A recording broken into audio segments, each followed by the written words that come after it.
नमस्कार, मैं आशीष Dwivedi NBGI group के अंतर्गत संचालित SVM इंटर कॉलेज संत पूरनदास नगर उन्नाव में आप सभी का हार्दिक स्वागत करता हूं। बच्चों, आज हम कक्षा 8 हिंदी माध्यम विषय विज्ञान अध्याय 1 फसल उत्पादन और प्रबंधन के अंतर्गत कृषि की विभिन्न पद्धतियों के अंतर्गत जो हम चर्चा कर रहे थे, उसी के क्रम में आज हम खेतों में उर्वरक या खाद देना इस विषय पर चर्चा करेंगे।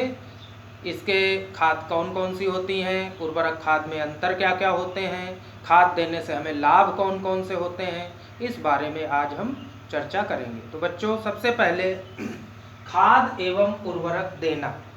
देखिए, कृषि पद्धति के अंतर्गत यह एक महत्वपूर्ण प्रक्रिया है जिसमें हम जुते हुए खेत में मिट्टी की उर्वरा शक्ति को बढ़ाने के उद्देश्य से उसमें कुछ उर्वरक या रासायनिक पदार्थ मिलाते हैं अथवा उसमें खाद डालते हैं। तो मिट्टी की उर्वरा शक्ति को बढ़ाने के लिए उसमें विभिन्न प्रकार के उर्वरक या खाद को मिलाना या मिश्रित करना, यही बच्चों खाद देना या उर्वरक देना कहलाता है। फिर से एक बार रिपीट कर देते हैं कि खेतों की उर्वरा शक्ति को बढ़ाने के उद्देश्य से उसकी मृदा में खाद या उर्वरक को मिलाना ही खेतों को उर्वरक या खाद देना कहलाता है। अब खेतों को जो खाद या उर्वरक दिए जाते हैं वो दो प्रकार के होते हैं उनकी प्रकृति के आधार पर। पहला प्राकृतिक खाद और दूसरा रासायनिक खाद।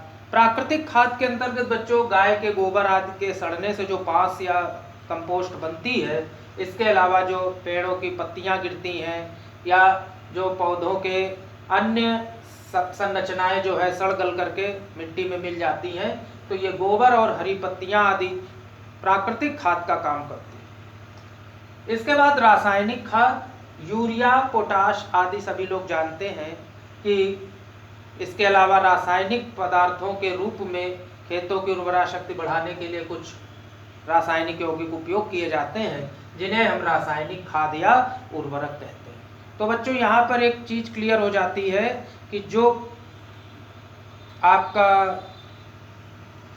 गोबर है या हरी पत्ती वाली खाद है ये प्राकृतिक खाद है और जो यूरिया, पोटाश आदि हैं वो रासायनिक खाद है। अब हम उर्वरक और खाद में अंतर बताएंगे। पहला, उर्वरक जो होते हैं वो कृत्रिम रूप से फैक्ट्रियों में बनाए जाते हैं, जबकि प्राकृतिक रूप से जो खाद होते हैं उनका निर्माण प्राकृतिक रूप से खेतों में होता है। उर्वरक में ह्यूमस की मात्रा नहीं, उर्वरक के प्रयोग से मृदा को ह्यूमस की मात्रा नहीं प्राप्त होती है, जबकि खाद के प्रयोग से खेतों की मृदा को ह्यूमस प्राप्त होती है। जो उर्वरक होते हैं उनमें नाइट्रोजन, फास्फोरस, पोटेशियम आदि तत्व अधिकता में होते हैं, जबकि खाद में ये तत्व अपेक्षाकृत कम मात्रा में होते हैं। जो उर्वरक होते हैं वो कार्बनिक लवण हैं, जबकि जो खाद होती है ये विभिन्न प्रकार के जैविक अपशिष्ट जैसे गोबर, हरी पत्तियां आदि के सड़ने से बनते हैं। तो बच्चों, ये थे उर्वरक और खाद में अंतर। अब हम खेतों में उर्वरक देने के लाभ कौन कौन से हैं उनके बारे में चर्चा करेंगे। तो खेतों में अगर उर्वरक या खाद दी जाती है तो पहला लाभ ये होता है कि जल की जो मृदा की जल धारण क्षमता होती है, अर्थात जल को सोखने की जो क्षमता होती है वो बढ़ जाती है। इसके अलावा जो पौधों को पोषक तत्व और ऊर्जा प्राप्त होती है, वे पोषक तत्व जिनकी आवश्यकता पौधों की वृद्धि और विकास के लिए आवश्यक है, तथा पौधों की वृद्धि और विकास भली भांति होता है।